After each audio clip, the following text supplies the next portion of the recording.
and it is a critical threat to public health.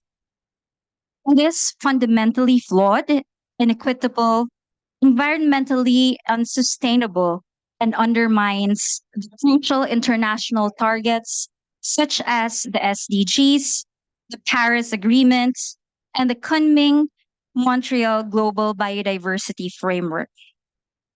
This alarming situation demands urgent action for a just transition towards an equitable, humane, and sustainable food system. We need a food system that is not just Paris aligned, but also meets wider sustainable development goals.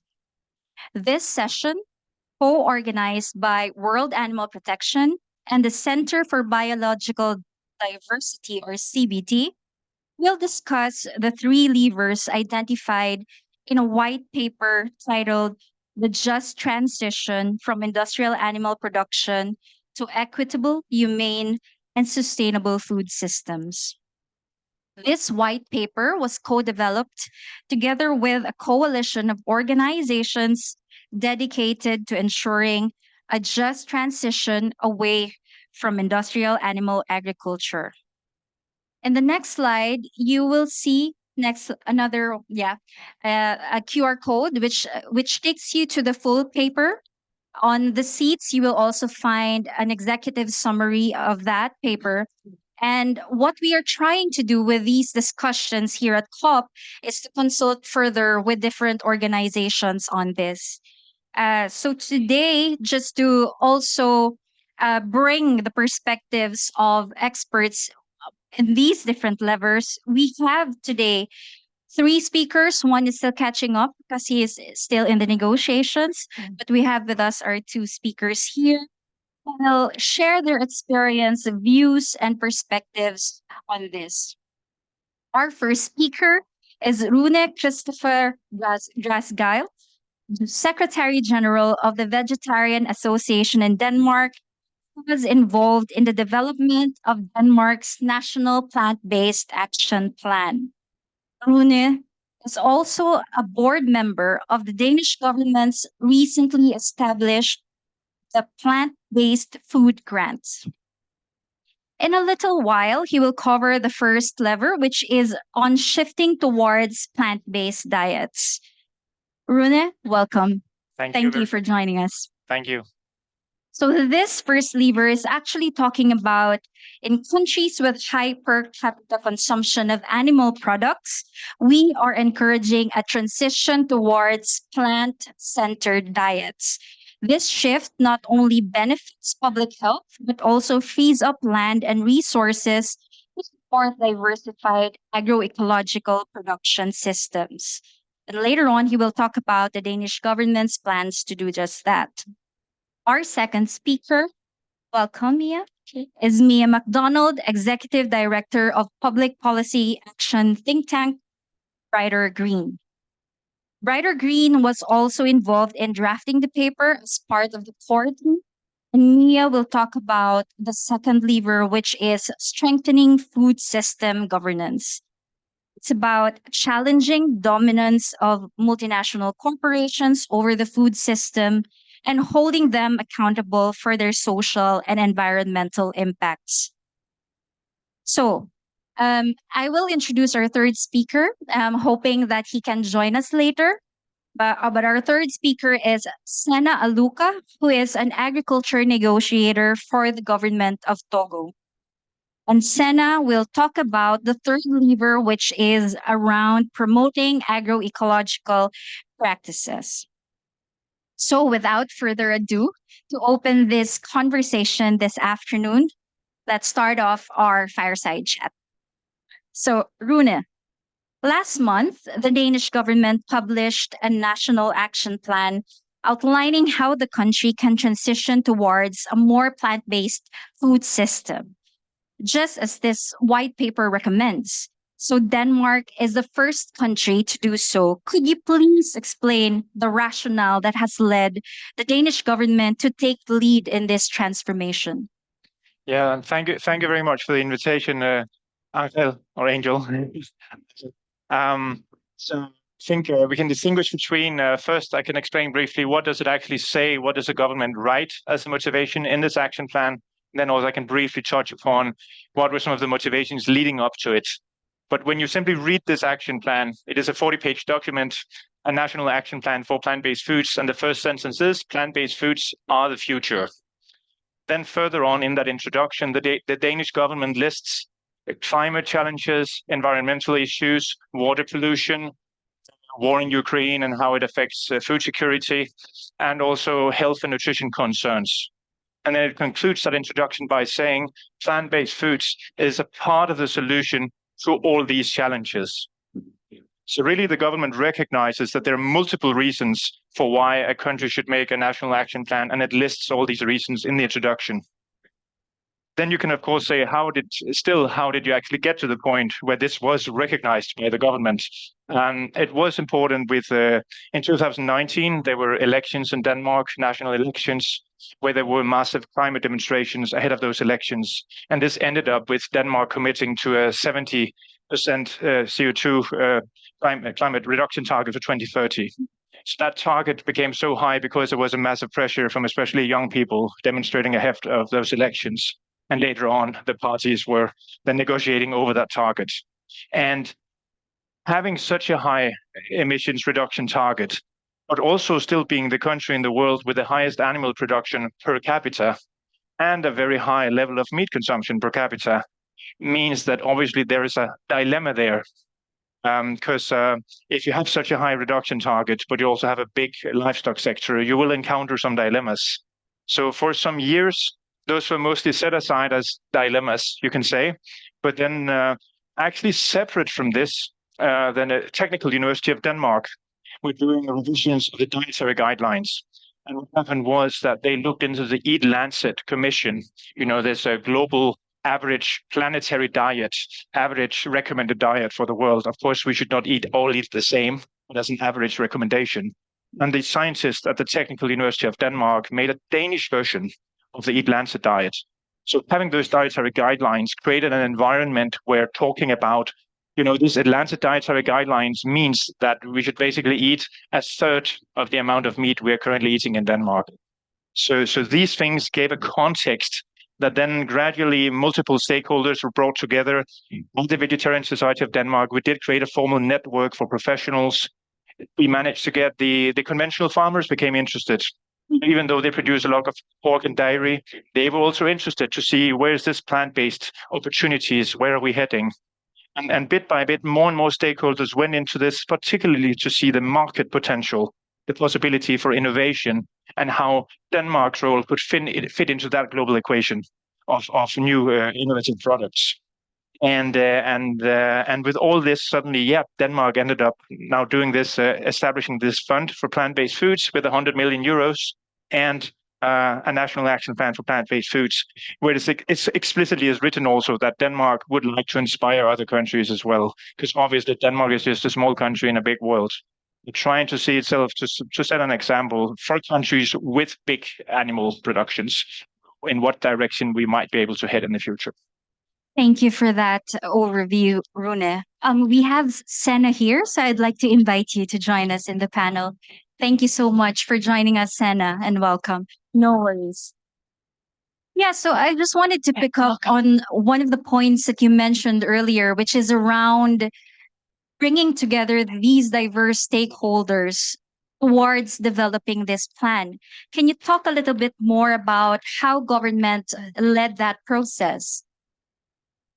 Yeah, so you can say the initial pressure came from the stakeholders, but once the government and the parliament agreed to make a plant-based fund and a plant-based action plan, once that happened, then the government they asked researchers to conduct an analysis of the plant-based sector in Denmark. What are the needs and the barriers of the existing companies and opportunities, and also a market analysis of the international market for the export purposes.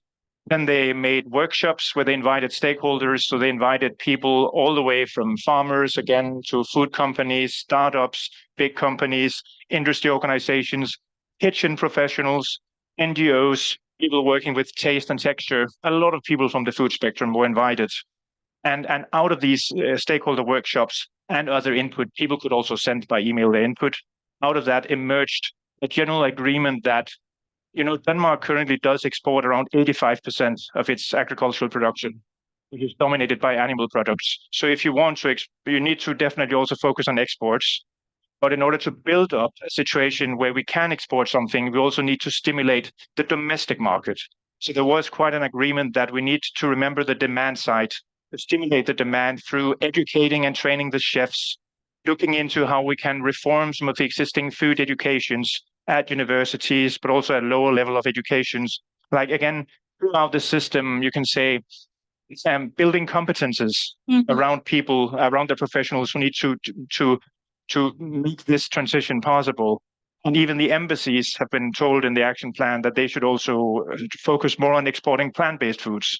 They might be used to mostly exporting pork and beer, perhaps. So although beer is plant-based, but they should also look into other plant-based food products. Yeah. That's really quite impressive, knowing that it's a journey from 2019 to 2023 to get here. But I'm also curious to know, what's the reaction of Danish farmers? And how about the consumers and citizens? As you mentioned earlier, you're one of the largest or the largest per capita meat consuming country. So I'd like to hear more about that. So I think, honestly, like with any countries which have a very large animal production, there, of course, is a possible inherent tension in this, and discussions are still ongoing regarding a possible carbon tax on agriculture in Denmark. So we can't say that there's still a work in progress. Right. But what at least I can see in my experience is that it has meant something, that we, being a vegetarian society in Denmark, have reached out in a constructive way to the farmers. So even though we have major disagreements on various things, the main farmers association respect us. We have a very, very good collaboration with the organic farmers from Denmark, having found a mutual point of balance where we can see a mutual agenda together. And I think it matters that the farmers can see that there is an alternative scenario.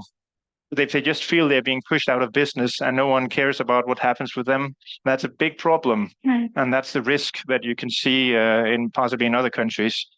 So I do think there is a sincere, we really have to create trust among farmers that this can also be in their interests. And we also need patience to build that trust. And then regarding private citizens, so honestly, the majority of Danish people say they're willing to eat less meat. There's still only a minority that are actually doing it. So I think this is also not about blaming and putting the burden on the individual citizen. We need to make it easy, accessible, affordable within the food environments, the broader framework of people. And that's where the professional kitchens are important. Just last week, or actually this week, new data, two different stories came out in the Danish media. One of them was that less Danish people now want to eat more climate-friendly foods as private citizens. But at the same time, numbers came out that the professional kitchens have almost, I think, doubled their use of pulses and dry legumes. So it's showing that when we get help from professionals, there's a major scope for change. But private citizens and individuals, it can still feel really challenging for many of them. As you were speaking, Rune, I was reflecting about this real challenge of transitioning a system and how complex that is. But I guess what is valuable with what you have just shared is that you have kickstarted that process. So thank you for that. We will move on and invite Senna. The second lever that's in the white paper is around promoting agroecological practices. So, with that, Senna, I'd like to ask you, can you explain to us what is agroecology? And to what extent do you agree with this vision and agroecology as a solution for Africa to ensure food security and food sovereignty? Thank you. Very sorry to be late. I've lost my voice. Yesterday was Togo Day. I'm from Togo. So we sing, we dance, share. We brought a lot of food from Togo, by the way. Most plant-based. You miss it, but you have another one tomorrow. So you're all invited. Thank you very much. My name is Sena. I work with the Young Volunteers for the Environment. It's the largest Pan-African youth organization based in Togo, but also in 38 countries across Africa. And I happen to be the Friends for Food Sovereignty in Africa Climate Change Working Group Chair. I'm here also as data for Togo on agriculture. So if you're looking for people to accuse, you can talk to me. I'm going to those who are making the negotiation stall. Yeah. I think Africa by essence is plant-based. Most of our food, something we grow from the neighborhood. In French, there's a saying that is garden, so means close to you. So that's how we do this in Africa. But the commercial agriculture that came a few years back seriously has polluted our food ecosystem, force our people into the neoliberal capitalistic fascist to some extent food system. What we know for sure is that if there is a future for farming in Africa through agroecology, we have the evidence today. We have enough research, both from the science, also from the practitioners. Agroecology is a science, it's a movement, a set of practice. It's entirely different from going back to the primitive agricultural system. That's what people say, you want to go back to the using human power? No. Agroecology does not prevent people from going back to artificial intelligence. We have nothing against that. What I'm talking about is about how do you promote a set of farming that respect the human person, respect the labor of women, recognize the role of indigenous, also to the planet. Stop sure, like we say in my village, don't eat the grain that will serve like the seed for the next harvest. Don't eat the grain that you will use as a seed for your next harvest. So that's what agriculture is all about. And from a more scientific perspective, at the UN level, FAO developed 13 principles that we know about secularity of the farming system, recognize that the right is the right base, ensuring that people eat what they produce. So we are fighting the negotiations here. It go to, and it's very hard, you can be sure.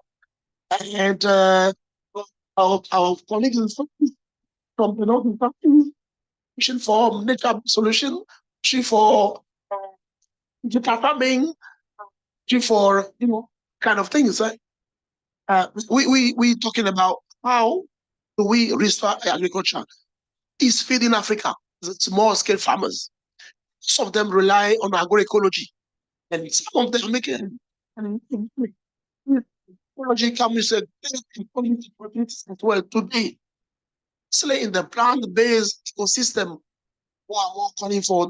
Look, my mom, we used to have 1 or 2 chicken in the house, and what we do, fish is not very plant-based. So you eat. We go sell the chicken to buy or buy other type of proteins like beans and peas. So we do. In my place, the culture meat is for the rich people. English people, we don't. So there's no food to make African countries today. Right? Is those who are bringing this new style, and unfortunately, Africa is going culture meat now. Senegal, Lagos, Nairobi, Pittsburgh. We need to wake up. 10 years of it. So agroecology is a solution today. Contains a lot of opportunities for the future farming in Africa. Thanks for that, Senna. I'll ask you another question. Sorry, but your voice is a bit. I'll be quite gentle with this. Negotiator on agriculture, you've articulated that the evidence is already there. The science, the practice, it's documented. However, it seems that we're not actually seeing agroecology taking center stage within the negotiations, within the policy bodies, and so on, even with FAO or the Committee on World Food Security saying that this is the way to go. Yes. What can you say about that, or what barriers still exist in making that happen? This I say in my village that the hunter that goes to the bush and come back home with a cow is a thief. If you're a hunter, you go out, you come back with a cow, you have stolen it somewhere. Mhm. These negotiators are behaving justly right now with the hunter. They have the necessary tools for it.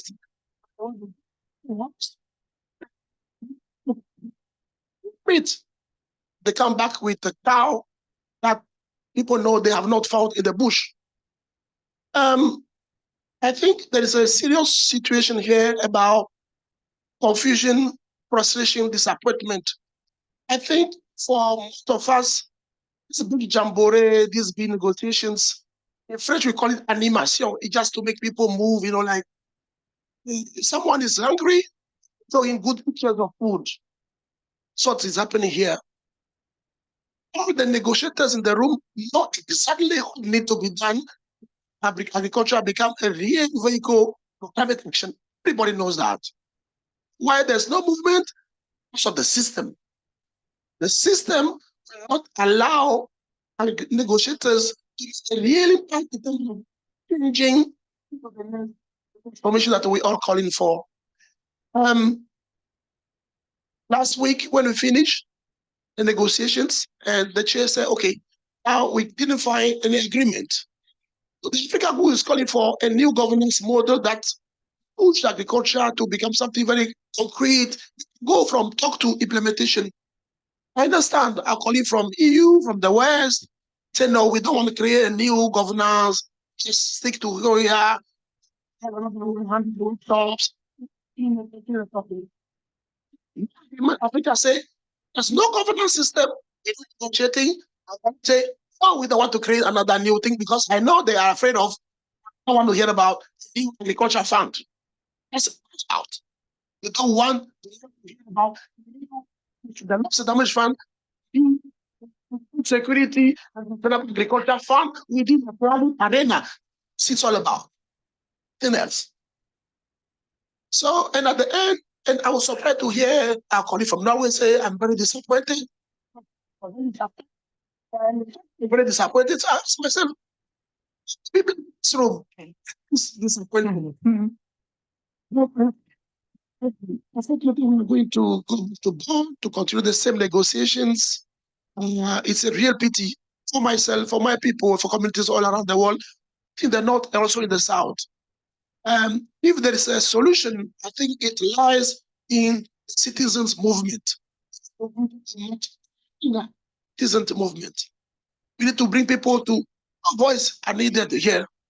But we appreciate the work that you're doing. A lot of the partners, like people from Denmark, and they will know that it's a possibility. And we want people to go and live like in the Neolithic time. It's today in the right, they say less is more, right? You have the feeling of what we're talking about. No, yeah, thank you very much, but I think we need to keep praying, like the story to say, at Labora, continue negotiating. Thanks for that, Sana. So, from what we've heard from our two speakers, it's really clear that because food systems are very diverse, solutions are also diverse, right? And hence, this is also creating that kind of like still deadlock in some of the negotiations. But it is our hope, especially for us working in the space as well, that when the negotiators meet in Bonn in the next 6 months, is it? Yeah, that something will really come out of that because vulnerable communities, smallholders, nature, and animals that are stuck within systems that are inhumane are suffering each day. So with that, I think it's a good segue to our perspective that we'll now bring in. Now looking at the third lever, which is around strengthening food systems governance. So Mia, on to you now. The draft white paper has identified as a lever of change, strengthening the governance of our food systems. Can you please tell us more as to what this actually implies?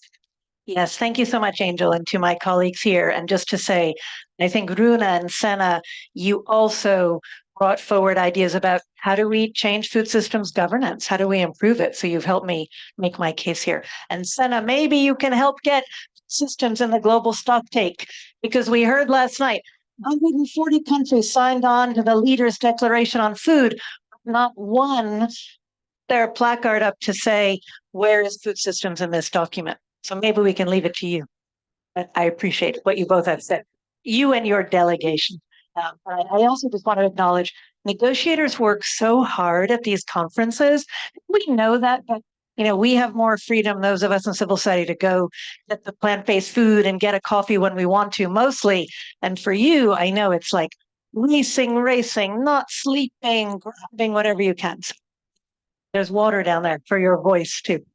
So with that, is a long preamble. So yes, in terms of food systems governance, I think many of us in this room would probably agree that the governance systems we have now are not working. They're either insufficient or they are far too friendly to large scale culture, multinational corporations, even to the extent of most subsidies in the space of agriculture and food go to large producers, to large corporations. And that's basically true in almost any part of the world. So while we have science, we have interesting national policies, at least some emerging, we have really crucial solutions on the ground. We have the principles of agroecology in terms of food policy making and directing food systems in a more climate compatible, sustainable, friendly to all forms of life direction. We are really lagging on. And so one of the roles of the white paper, and I really do hope you'll take the document or scan the QR code, is to look at how do we improve food systems governance. And that comes in 4 different areas. And there's quite a lot of detail in this paper. So because we want some time for questions, I'm not going to go over every point, but I really would encourage you to look at it. We identified in the drafting committee 4 main areas. So one is finance, second is accountability, the third is trade, hugely important issue that we don't really get to talk about enough. And then the fourth is how do we support local food systems? So I'm just going to give a few highlights from each of those sections. For finance, one of the strong recommendations is to repurpose direct and indirect government subsidies to much more sustainable systems that we could say are really part of a just transition, that don't keep us in a business as usual approach. We know the global north is highly industrialized. We know Sana has also explained to us that industrial food system, industrial animal agriculture is being globalized. And so we are calling for redirection of subsidies, incentives, policies to really support local, sustainable, climate compatible agriculture. Another area that the paper focuses on, and other groups have been working on as well, is to prevent multilateral development banks from investing in large-scale animal agriculture. And the argument is that is public money on behalf of citizens around the world. And most people and ecosystems and biodiversity and animals domesticated and wild are losing out because of this industrial animal agriculture model. We also call for multilateral development bank policies to be aligned with global agreements, including the Paris Agreement, including the Kunming Biodiversity Framework. And that sounds really basic, right? These are global agreements. Most countries in the world, if not all, have signed on to them, and yet they don't always guide where our investments being made. So those are 3 of the points. On accountability, a huge issue, right? Those of us here in COP are trying to see accountability as citizen movements, as researchers, as policymakers. So we call for, in the context of this just transition, strengthen and enforce the regulations for industrial animal agriculture production in line with what's known as the producer pays principle. We know that large-scale animal agriculture can be very consumptive of water, also polluting water, polluting air, spoiling drinking water resources for communities in many parts of the world. So we say polluters have to pay for that damage. And obviously that would mean the whole model is less profitable. I know there's someone here from True Cost Accounting. If you really look at the costs along the whole value chain, the industrial animal agriculture model, it is not efficient, it is not cost effective. And we know it's not compatible with the 1.5 degree goal. We also call for strengthen and enforce corporate accountability rules, including a do no harm principle and having much more disclosure. What are these corporations doing? We need more transparency. We need more engagement of citizen movements, and we need much less greenwashing. And many of us have seen big, animal ag, big meat, big dairy. They're in the halls here, and they are trying to tell us we can almost continue business as usual and make it climate compatible. We say the science does not show that, and community experiences does not show that. The third area is trade. Trade is a very complicated area, I say as someone who works on policy, but really crucial because it is a lot of trade agreements that prevent some of the changes and direction we'd like to see in food governance, because welfare standards, environmental standards can be challenged as a trade barrier. So we actually call for trade policies that disincentivize a major role of multinational corporations in dominating trade. And as Senna also noted, bringing products of industrial animal agriculture to countries in the global south and often marginalizing, pushing out of markets, smaller scale family producers, often who are practicing agroecology. It doesn't make any sense. It destroys livelihoods and it's terrible for the environment and animals and the climate. Another area, a little bit of policy speak, but establish policy coherence between trade agreements and between global agreements like the Paris Agreement, which actually doesn't really happen now. And we're saying in a just transition that needs to happen. And obviously we'll have to play a role in calling for that and holding governments accountable. We're also calling for protecting smallholders, small-scale fishers, pastoralists from cheap food imports, because those are also heavily subsidized, often by global North government. And then people go to the marketplace, white rice, fast food, can be cheaper in Nairobi than a more diverse, healthy, sustainable diet. And that really doesn't make any sense for health or for climate. And then the final area, and I'll pause after this, is how do we support local food systems with new models of governance? So a couple of them, we talk about engaging stakeholders in a process to identify and support principles of food sovereignty, which also means controlling means of production. So countries, communities feel like they can produce food in line with their values. They don't have to accept cheap imports from outside of the country. Tackling gender inequalities in agri-food systems in a comprehensive way. Often when industrial animal agriculture arrives, women who have been producers, have been marketers, have been really the center of food systems are pushed aside. This is quite a patriarchal system, and that's also probably why it's so wildly destructive and not fit for purpose on this planet. And then one final one I'll mention is adopt policies that prioritize local economic growth across food systems. So you're supporting families, you're supporting communities, you're supporting a rural resurgence, because in many parts of the world, an urbanization process is underway. When people do that voluntarily, if they really want to live in an urban setting, great. I mean, I myself live in New York City, but there are many people who would actually like to stay in a rural community, stay on their land, and the economics and the incentives make that incredibly hard. And so we need much better governance in those areas. And I would also just finish for now that talk about food system governance needs to come from countries, it needs to come from multilateral bodies, but it needs to reflect the values and interests of citizens, of civil society groups, of researchers. And that's where we can get more equity in food systems as well. And I think we've seen a lot of great examples here at COP of people bringing solutions for food systems that don't have to rely on the continued growth of large-scale animal agriculture. We know we can have a just transition, and we need to, and this document is trying to guide us in that way. But I should just end by saying there was a drafting committee working on this. We're beginning a process now to really hear from people in the food system space, farmers, communities, alliances of food producers, people like Sana, people like Rune, people like me as well, to really get your input. So this is a shared vision we can use. We'll have to work very quickly in this crucial decade for our planet. We can have a shared vision that reflects the priorities of many of us and has an equitable, climate compatible framework that also crosses species barriers as well. So let me stop there. Great. Thank you so much. And I now would like, since our time is running out, I would now invite the audience to participate in this fireside chat and just raise your hand if you have a question for our panel.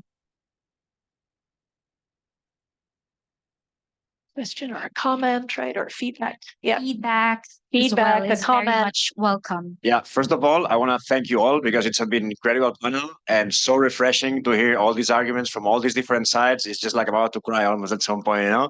I wanted to ask a question. It doesn't matter for you. I would love to hear a bit different perspective. We have time in terms of capital shift, because that's one of the things that we're seeing. And so, first of all, what we're seeing is that it is not attractive for farmers. So how do we make it attractive for farmers? And then how do we make it so that the subsidies and other financial private policies are also shifting? We just published a report as well on multilateral development banks and other private institutions, and we see how much money is being poured into that. We have no really strict regulations in that regard as well. So in terms of all this financial world, to also get it to the communities, because we're also seeing farmers that want to stay farmers are at front line of the climate crisis, but we're also not helping them the way they deserve. So how do you see this a bit happening in different perspectives? Great, thanks for that. Who would like to start, Rune? Sure. Yeah, I think so. I think the of course the agricultural policies of the European Union, the common agricultural policy with the subsidies, an impact that it has been criticized for many reasons, but I think an impact that many people are still not often realizing is that because you're getting support for whatever you're growing, it actually means that it becomes artificially cheap to put a lot of feed into animals. Simply because every time you buy a kilo of meat, if it has eaten whatever that animal, even if it's 4 kilos of meat, if it's very efficient, or it's 5, 6, 7 kilos, that means that you've actually gotten a subsidy that was 5, 6, 7 times higher for the feed to get into that meat product compared to if you just buy the plants directly. So the existing subsidies are a major problem here. And that means, like, even though Denmark has introduced now as under the EU policy, but a small subsidy for farmers to grow plants for human consumption, they can still feed it to animals if they can't sell them. But even though they introduced that scheme, that incentive, it still means that incentive is still much, much smaller than the existing subsidies going to the very cheap feed. And then on top of that comes, even if we change the whole incentive system, unless you get a major change there, which really changes differences dramatically among food groups, I would say that unless you get major taxes and major incentives, what you really need to work on is much more still on the whole education, food innovation, the whole food environment thing. Because unless you get major differences compared to the current pricing, it's only going to change. It is very important to do the financial side, very, very important, but we need to combine it with the whole structure of the food system that makes the green choice the easy, delicious choice. Great. Yeah. Yeah, I'll just briefly say I absolutely agree with that. And again, in the paper, there is a point calling for increased support for regional food production and protection of local food systems. And that is financial, that's regulatory, that might be technical assistance. Because as Senna said, it doesn't mean like going back to the Stone Ages, right? A lot of farmers are incredibly innovative with using principles of agroecology and local agriculture. I think there's a real role for civil society, the whole systems accountable. I think we're bringing together research, calling out what's bad, showing good examples. There is another global coalition called Stop Financing Factory Farming that is focused on multilateral development banks that you probably know. And one other point, I would say we have this, but I think we could be stronger in networks of global solidarity. So those of us in the global north are working on the aspects that are driving hunger, food insecurity, landlessness, and unsustainable food system also in global south, and that we listen to our colleagues and we have a shared agenda on a basis of equity. And I think there are many people doing that, but I think we could have more of that. Yeah.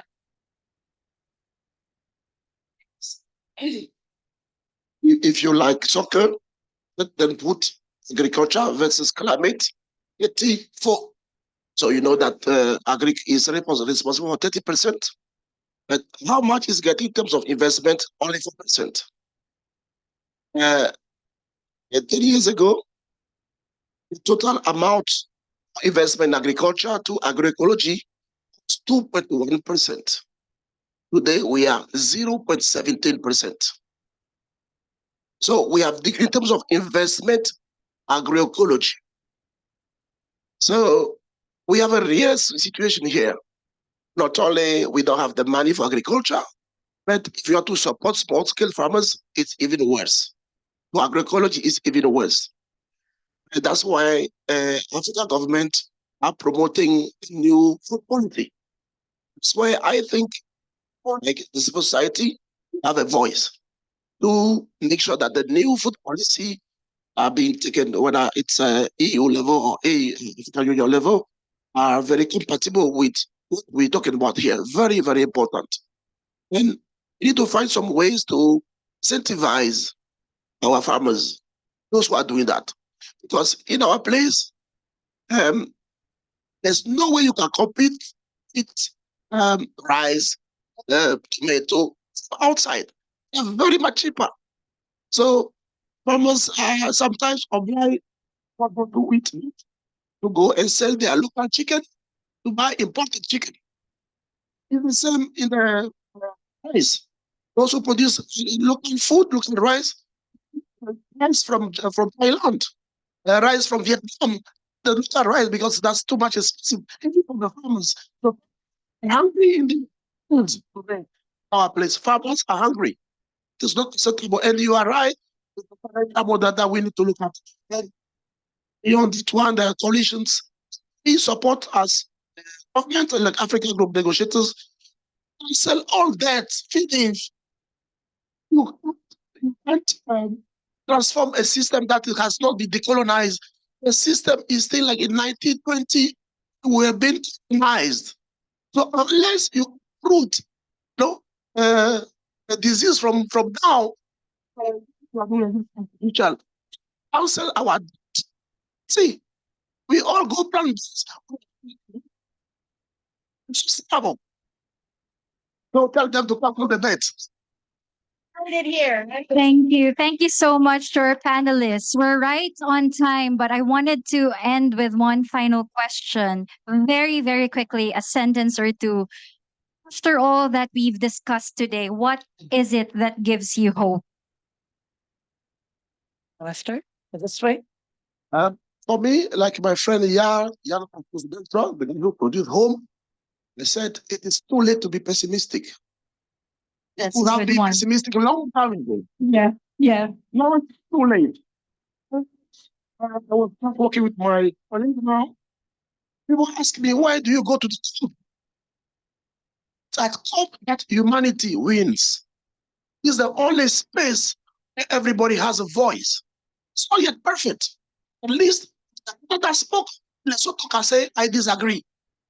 So we need to do our best to keep this multilateral space. And when I see people, side events, demonstration, actions, it's amazing. See humanity active. No? So action of despair. So this white paper is one of the action that we let them move from stress, away from frustration. So let's keep it together. Thank you. Yeah, that's great. I would agree with what Senna said and say that one of my mentors is Wangari Maathai, the Kenyan Nobel Peace Prize winner. And one of the things she said is, those of us who know, those of us who are aware, we're moved to take And so I think there's so much knowledge in the world of all different kinds that's hugely valuable. So I think that those of us who know and we try to engage with others so they know will be moved to take action. And then I see Sena's colleague here. I also do want to say, as someone who's more in middle age of life now, that I do feel the young climate activists and young activists are just terrific in terms of intersectional work. They see the world in a very holistic way. They care about non-human animals. They care about justice, and that we need to support them, not leave all the work to them. But I find their energy, their commitment, their moral vision really, really inspiring. So thank you for that. Finally, Rune, to close. Yeah, so again, I think, of course, it's obvious, but the fact that at least food and agriculture is entering the conversation, and the fact that it happens in the same year where 2/3 of all the food served is vegetarian and vegan, that is sending a message and helping change the narrative. And I think what I would take, apart from the wonderful words also from you, of course, Mia, but also our friend from Togo, is every time we share these stories about a different way to, I think there is this problem that there is this narrative that has been created that the whole world wants meat, more meat, and even more meat.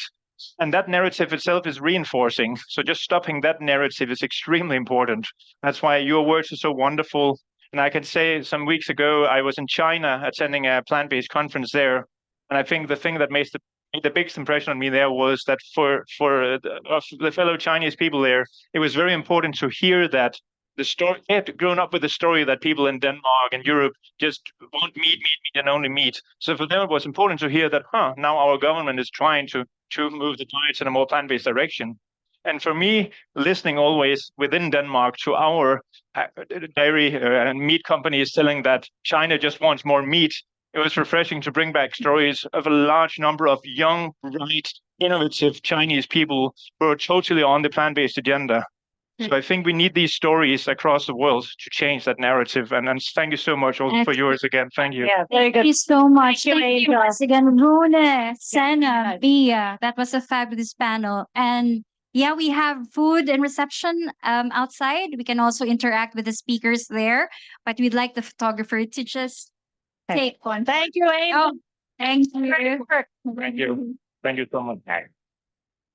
You want us to stand?